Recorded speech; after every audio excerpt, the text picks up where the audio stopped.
So, look, good morning, everyone. Thank you to all in attendance. My name is Leith Monro. I'm a director here at 15 West. I'm really pleased to be hosting today's session. It's a continuation of a series that we've been doing, which started with a panel meeting and now culminating into this webinar today, talking about the levers of value in recruitment businesses. We're here to talk about some of the biggest questions that recruitment business owners will eventually face.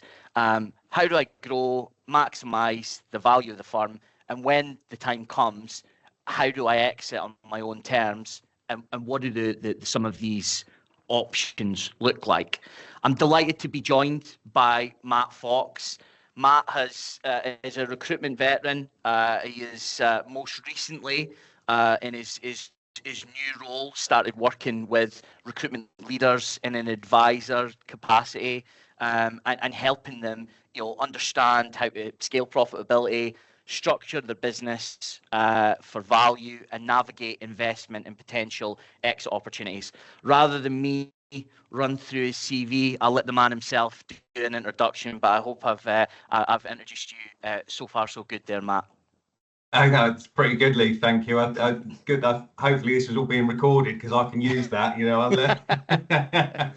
I'll video that and edit that and condense it down. But no, thanks very much, and thanks for the invite today as well. Actually, it's great to be involved in this.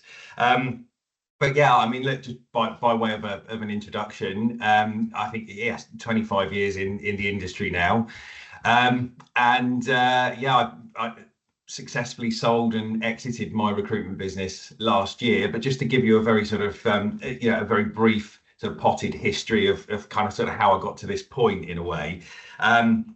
I, like most of us did, I sort of fell into recruitment and wandered into an agency. And I think I said to somebody at the time, listen, I'm working in mortgage compliance in central London, and if I have to do another day of it, I think I'm probably going to kill myself. You need to find, and somebody had the whole conversation along the lines of, have you ever thought about working in recruitment? And at the time, I hadn't, but I knew a couple of people who did, and they seemed to have decent cars. So, that was that. And so 24, 25 years later, here we are.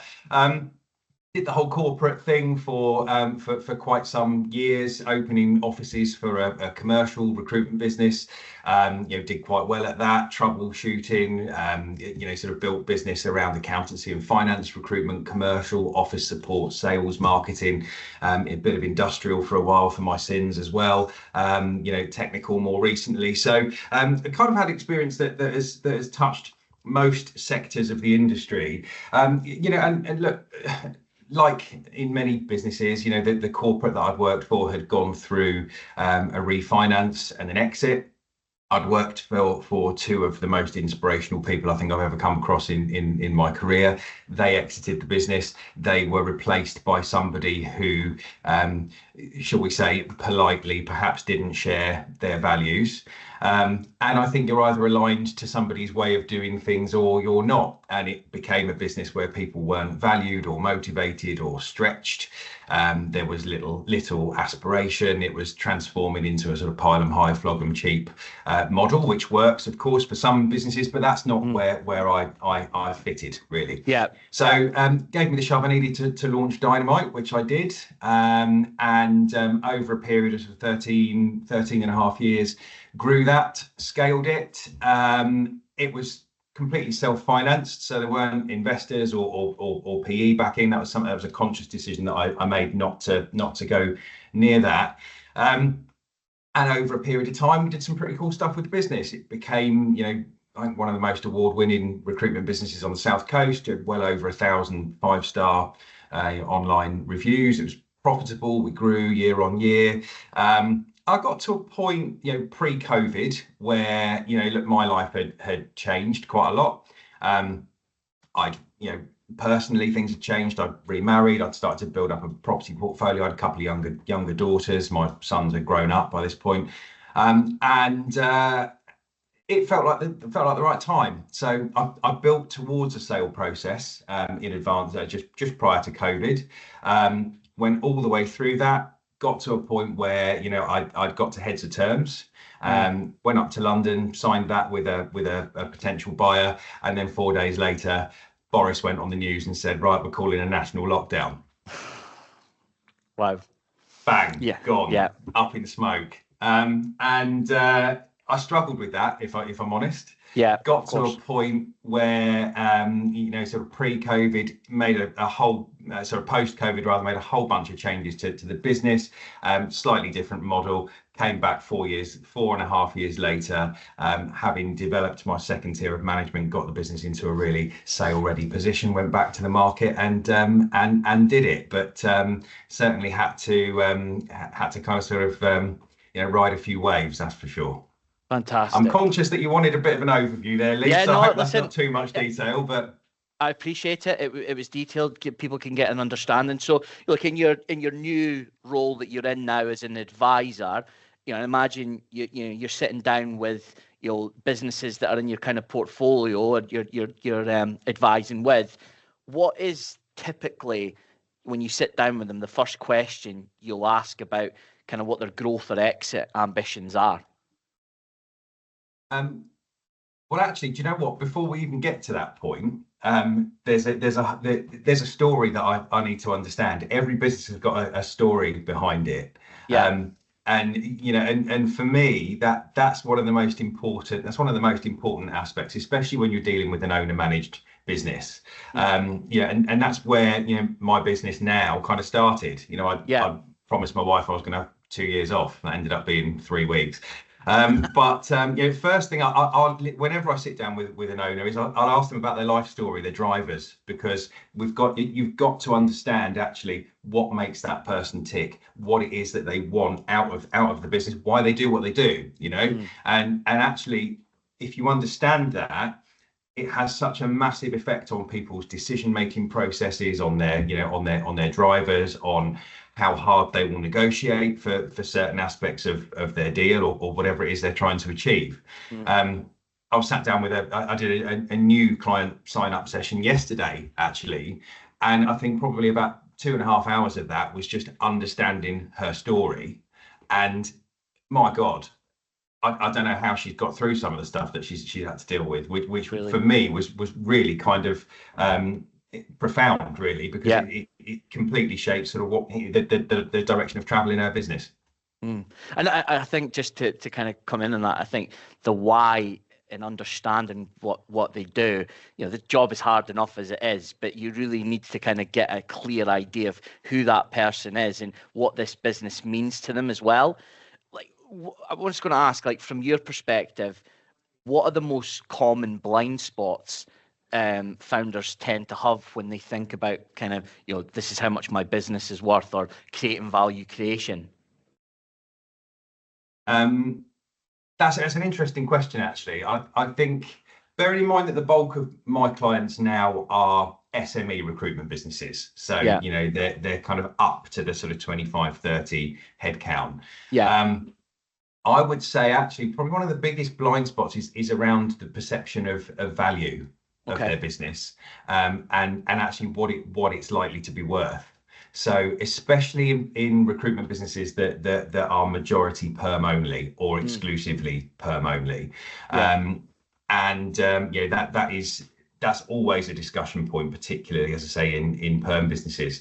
But the other thing is they also often don't kind of sort of consider their own role or what they do themselves, you know, and actually the fact that if we're going to go through a sale process, in most cases, you know, they almost, unless they're going to stay on, which that's a whole different, you know, kettle of fish in a way, and probably a webinar in itself. That's it can be a very difficult situation to be in, but they don't always consider the fact that they kind of almost need to make themselves redundant kind of before that sale process goes through, for a number of reasons. Obviously, you know, the business needs to run without them, but also if they've made themselves redundant and they can demonstrate that, then of course, you know, everything that they cost the business in most cases can be added back on in terms of profit multiples and what have you when you're looking at evaluation. Okay, well, fantastic. Yeah, and like, what are the critical levers recruitment owners should be pulling right now if they want to scale profitable? Well, Profitability, rather. yeah. I mean, well, I think there's a number of things really that that owners can be doing at the moment. I think whatever your political lean in, whatever sort of publications you read, I think we can all probably agree on the fact that we're probably not going to see a market boom over the next sort of 12, 18, 24 months. And in that situation, of course, the only way to develop a recruitment business profitably is by, safeguarding what you've got and taking market share from your competitors. But internally, cost base, absolutely cost base needs to be managed ruthlessly, and also thinking about other out of the box ways that you can look at driving that down. South African outsourcing is very fashionable at the moment, and it does seem to be a buzzword, but actually beneath the buzzword, there are some really good providers out there, and especially with the cost of employment in the UK looking, to be so much higher. Actually, that's something that you can really investigate. Also, what are you offering? What do you offer your clients over and above purely just filling jobs and sending CVs? We talk a lot about the value add at the moment. And I know we're going to come on to sort of talking about revenue models and recurring revenue models, but certainly from a buyer's perspective, when they're looking at a recruitment business, what else is going on other than we just make a placement and charge the client a fee? Have we got any, recurring revenue contracts in there long term? Any mini RPO that we can look at? And also, something that so many recruitment businesses are not or could be hotter on is how many clients have we got that we've got signed terms with that have put us on a PSL that we've gone through a process with, but they're not spending any money? There's so many. In most recruitment businesses, there are so many clients where you're in that position where you've gone through that process, you've been out, presented, met all of the stakeholders, signed the terms, but actually so much of the business is still going to somebody else or another agency, that the line managers. There's so much potential there to kind of almost develop on what you've already got in those businesses. I don't know if that kind of sort of gives you a bit of absolutely meat in the bone. And just coming on to that, kind of obviously fee models are evolving, just to kind of say what you said earlier on. And I think clients are naturally expecting more bang for their buck. You want to get your arms around a client, go, an inch wide, mile deep. They expect more than that transactional model. So, do you see the retained element or a subscription-based model being a continuation of the future of what the industry will continue to look at? Excuse me. Absolutely. Excuse me, sorry. I think contingent, look, there's always going to be a place for contingent recruitment. You've got, if you look at the majority of SME businesses in the UK, and let's face it, most of our clients will probably fit into that category. A lot of those businesses are not going to sign into a mini RPO agreement or a recurring revenue contract, because in some cases they don't have the volume to warrant that. But where possible, are we adding that extra value? As you quite rightly say, recurring revenue is always attractive, and what else can we offer? So if you look at your business, look at your offering, what tech can we sort of include in our product to the client? Can we give them market insight? Can we what pain can we take away? Can we do on-site interviewing for that client? Can we integrate ourselves in their business so that we're running a careers microsite? We are offering them employer branding, something that they can see, that they can touch, that's tangible, that we can do probably better than they can internally. So many other sort of value adds really that we can do and offer the client if they sign up for some kind of enhanced service, which gives you, sort of, I suppose, sort of predictability and consistency of revenue. Yeah, no, absolutely. And I look at it as well. Like, you think about how much market intel recruitment businesses get about their industry that they work in, selling that data back in some form of kind of market mapping exercise or some sort of data solution. Again, it's just building up an extra kind of string to the bow. Well, and also there are so many tools out there now that will help you to produce these reports and this data insight that actually will add so much more value for your client than than you would have been able to achieve previously, because putting reports like that together would have taken somebody the best part of a whole week, to collate the data. But I think the key point here is, if we're able to get clients signed into some kind of longer term arrangement, at the basic end, a PSL, more enhanced, some kind of service offering whereby they're committed to us. I think from a buyer's perspective, what that does, in the same way as a good contractor base or contract-led revenue, is it just helps to de-risk the deal. And obviously, of course, that has an impact on valuations, on multiples, as you would expect, because if I'm going to buy a recruitment business, and the best way to understand this is to put yourself in the position of the buyer. If I'm buying your business and it is, for example, perm only, what have I got next month? Not a lot, especially if a couple of key people decide that actually they don't like me very much and they want to go, Of course. And there's always that risk, isn't there? Whereas anything that we can do to build this in just takes some risk out of that deal and will give, the buyer ultimately a little more comfort.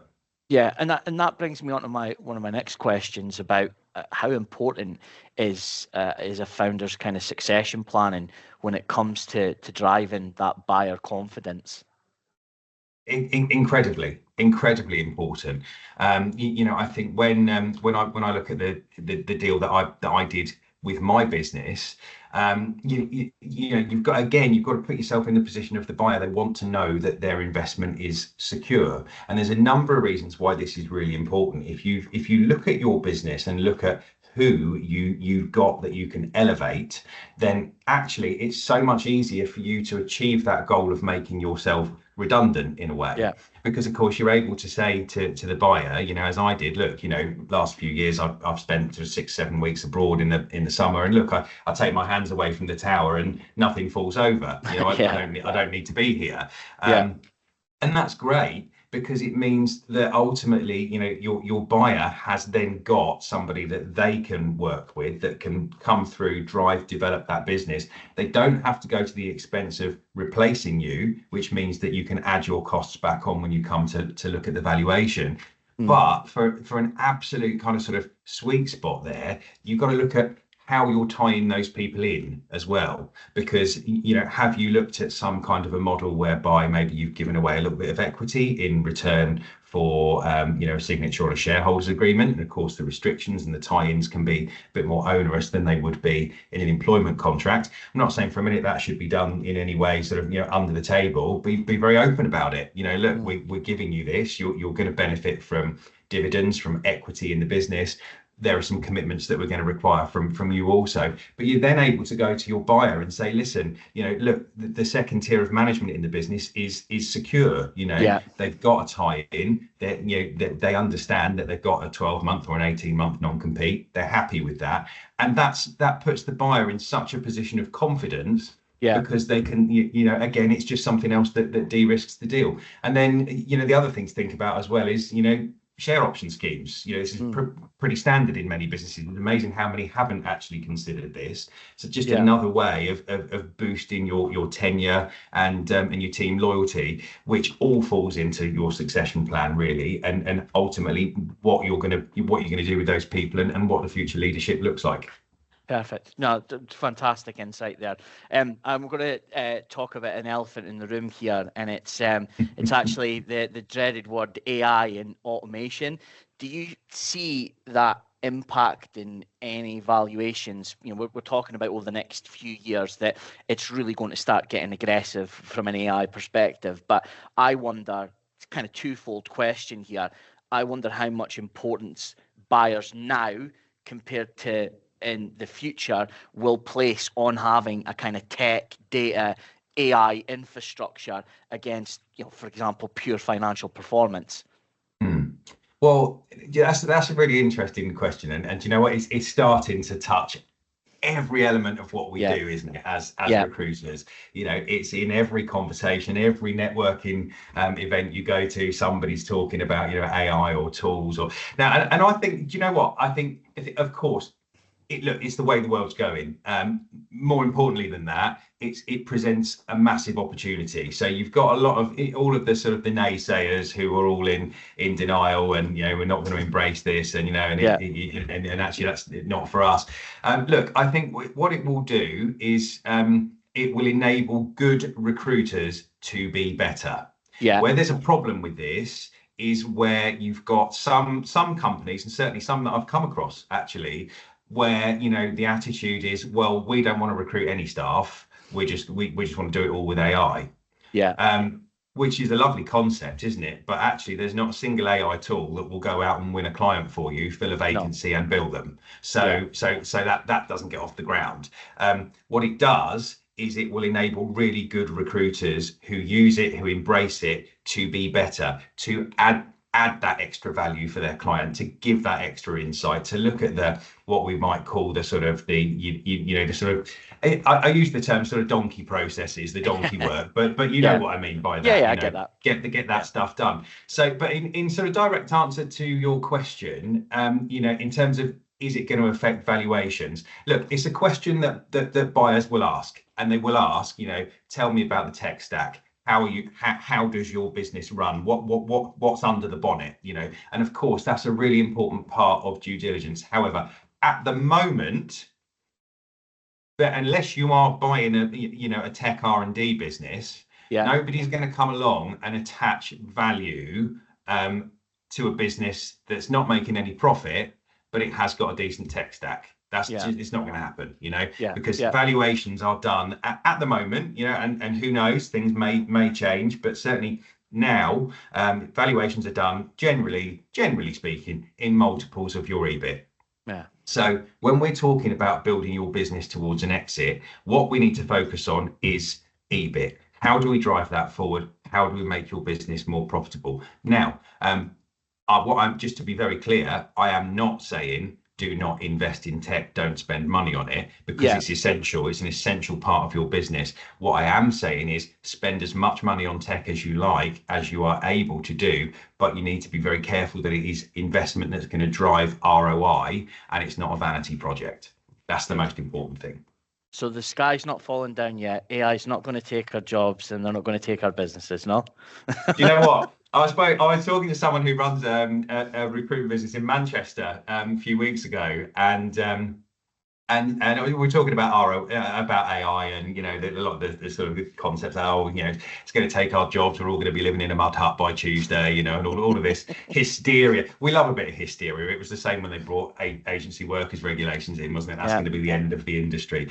And she said, look, it's just an interesting concept. So I work in a niche sector, you know, sort of, you know, inch wide, mile deep. You know, and actually my clients and I know that when I get a vacancy, you know, I'm lucky if there are 5 people in the country that can actually do it, that have got the skills, that have got the, you know, the right background.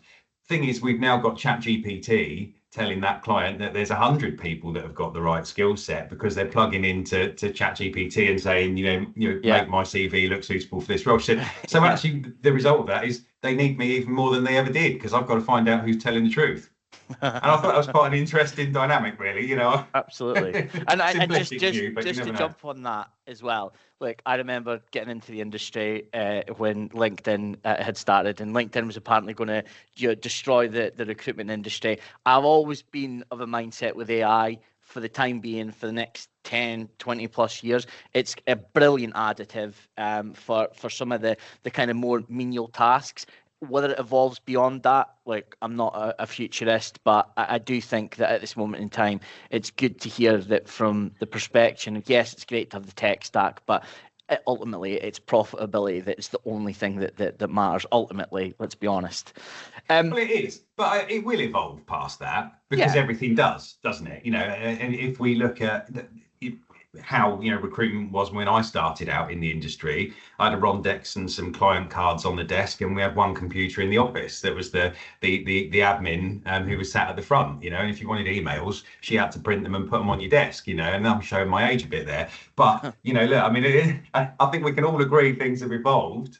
And and I'm sure AI will at pace, and who knows, we might be in a position in the future where it's doing an awful lot more for us. But that's exciting, right? Agreed. Yeah, look, good thoughts on that as well.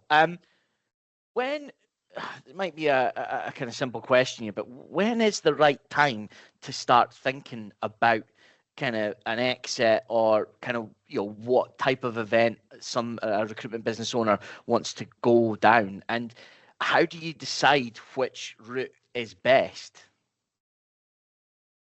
Well, do you know what, that's different. That's different for every recruitment business owner. So I think the simplest way to answer that is if I said when you decide that you want to sell, you're probably 2 or 3 years too late, actually. Okay. But look, it depends, doesn't it? You can go online and you can research business advice and thinking about stuff, and you'll read all of this online business advice, and they'll say, oh well, you need to think about selling and exiting your business on the day that you set it up, right at the launch. And that's just flannel, isn't it? Absolute nonsense. Nobody thinks about, on the day they launch their business, especially in recruitment, what am I going to do to sell it? If you're anything like me, when I launched mine, you spend in the first year or so, especially if you're not in an invested business, thinking about, actually, wouldn't it be great if we're still here at the end of the year, and then, and so all the how you're going to scale that and drive it forward, and you're more worried about where you're going to generate clients. But a sensible answer to that is as soon as you can. You should start thinking about what the future looks like as soon as possible, once you've launched that business and once you're over that initial kind of sort of launch and growth and setup pain, if you like. You don't need to put a date in the diary, but I do think you need to have a bit of an idea of, I think you maybe sort of 3 to 5 or 5 to 7. That's where I'm going to be looking, and start to look into possibilities, because there are lots of possibilities. You could look at going down the PE route. You could look at, sale to a trade buyer. If you build a really good team in the business and those people are comfortable with the finance side of it, because that's where a lot of MBOs fall down, is everybody's excited about them until they find that actually they're going to have to borrow quite a lot of money, and the lender is likely going to want some security for that, and that could look like, their house or something along those lines. Then actually people sort of, lose excitement about that pretty quickly. But that could be an option that you could look at.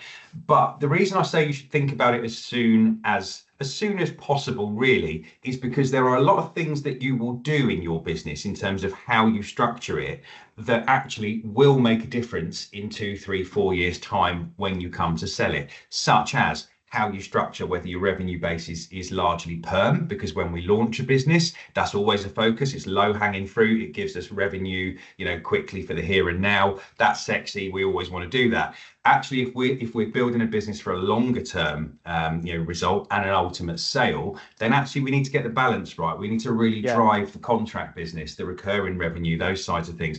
If you decide in 5 years, right, I want to sell now, and your business is 100% perm, and you're at a point where actually a 1 times or a 1.5 times EBIT multiple really isn't going to do it for you, you're then looking at another 2-3 years to start bringing in that contract business and building that to a decent point of exit. So it's things like that it's important to think about now.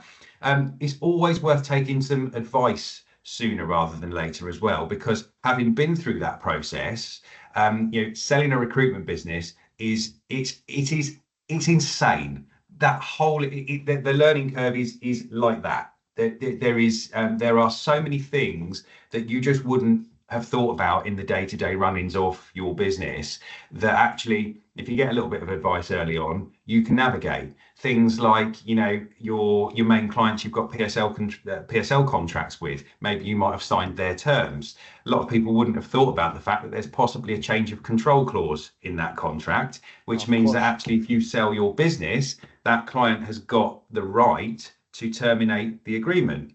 Like in all likelihood, they probably won't, but that's not going to give your buyer much comfort when you're going through the due diligence process, and then they pick up that and 4 or 5 other points that actually they want a warranty from you over. Whereas actually, if we look at stuff like that when we're agreeing contracts with clients, let's face it, the reason they put that in there is because they don't want, you recruiting for their biggest competitor who then decides they're going to buy your business, and then they're lining their competitors' pockets. That's 9 times out of 10. So actually, ultimately, it's a point that you can probably negotiate on when you're signing the agreement.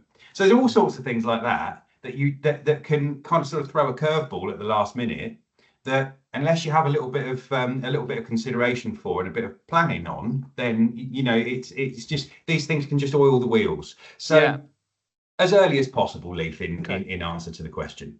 Yeah, no, it's interesting. And look, there's just I've got a couple more questions, and then what I would like to ask is if anybody in the audience has got a question, they can start putting it in the Q&A box now. But look, if you were launching a recruitment firm tomorrow with the sole goal of exiting it in 5 to 7 years' time, how would you structure it? What's kind of the first thing you would do?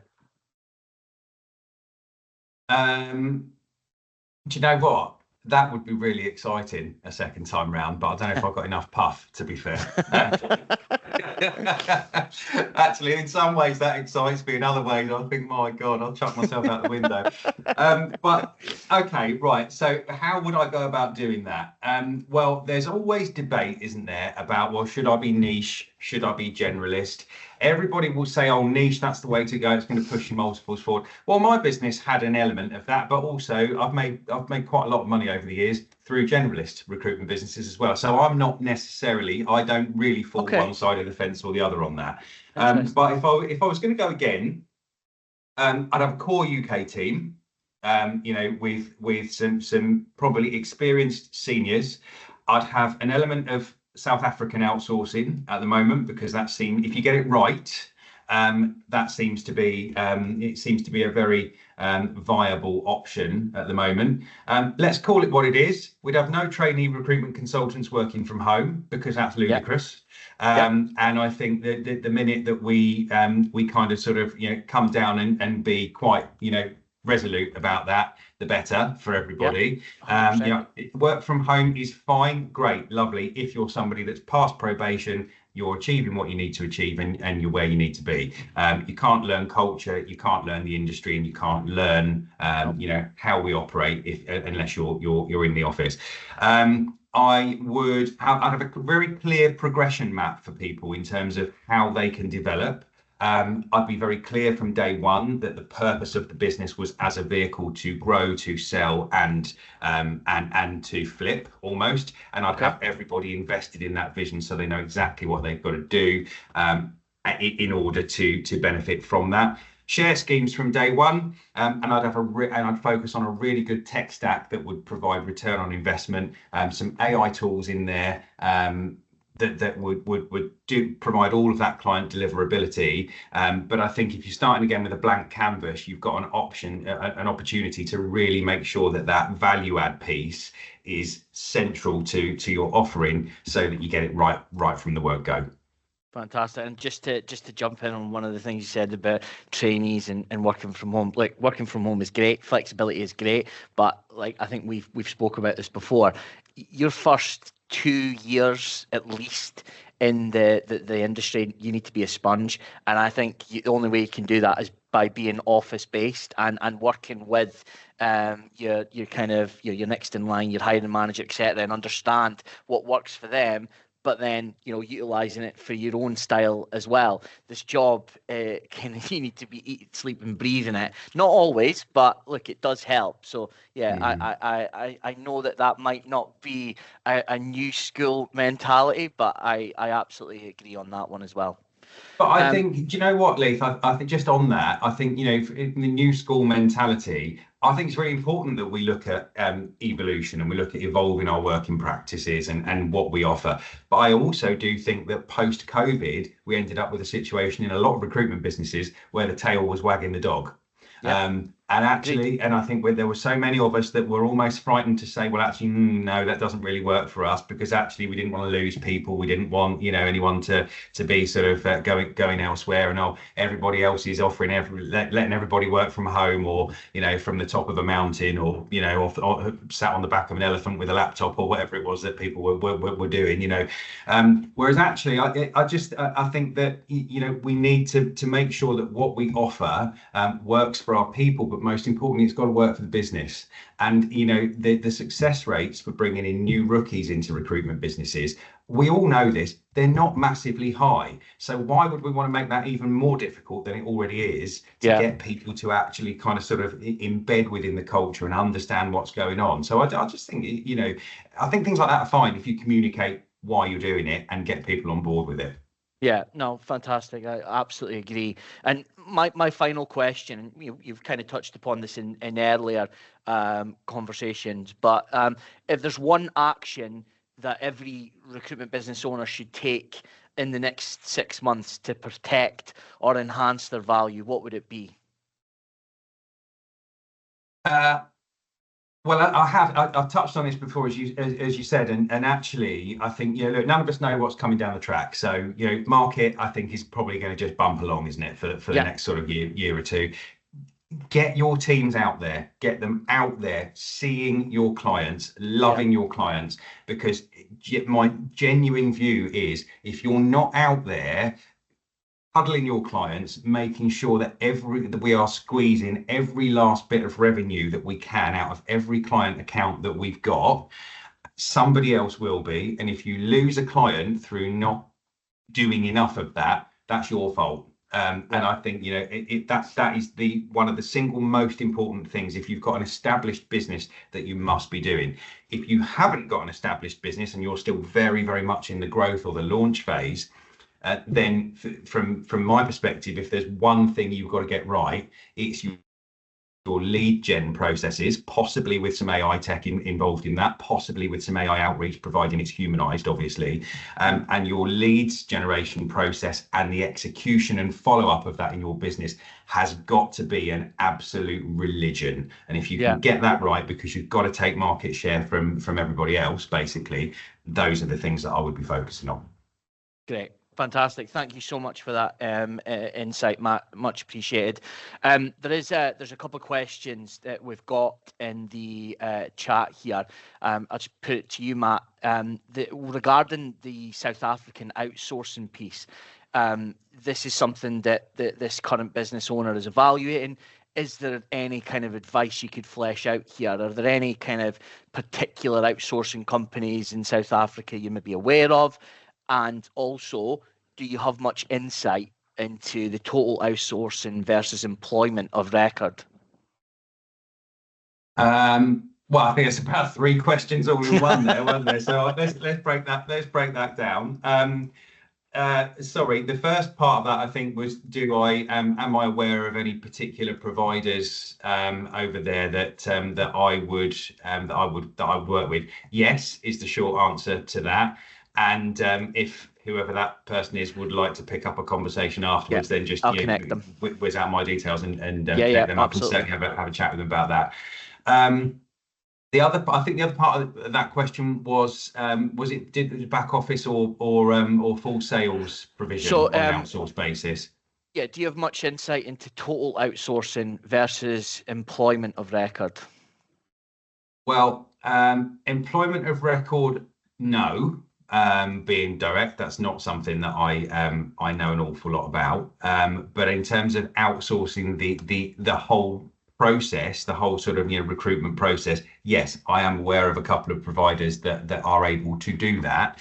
And I think this was the question.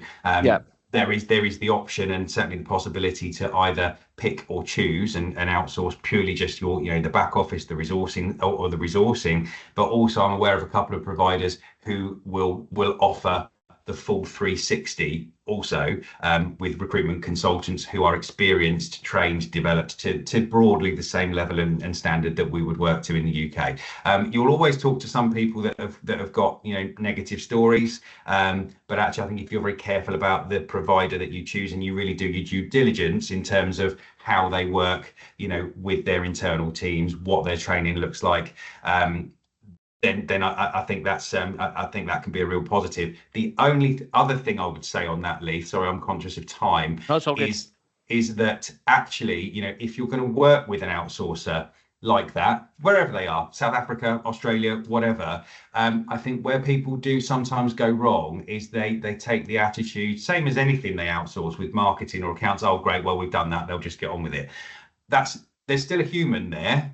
And the fact that, and the only difference is that they're not sat in your office. That's all. So you've got to be prepared to put the time into that person or those people or those teams to make sure they understand what works for you, your business, your processes, your culture and your values. And also, if you've got them working on specific clients, you've got to be prepared to give them the same insight and the same brief that you would give to somebody who's sat across the desk from you. And that's one area in my experience where outsourcing can fall down. And that's because the leader or the business owner just has the opinion, oh, great, that's a problem solved.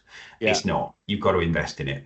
Okay, fantastic, and thank you for that. And just as an FYI, I will connect you with the person who has asked that question as well. Any other questions before we wrap up here? Anybody?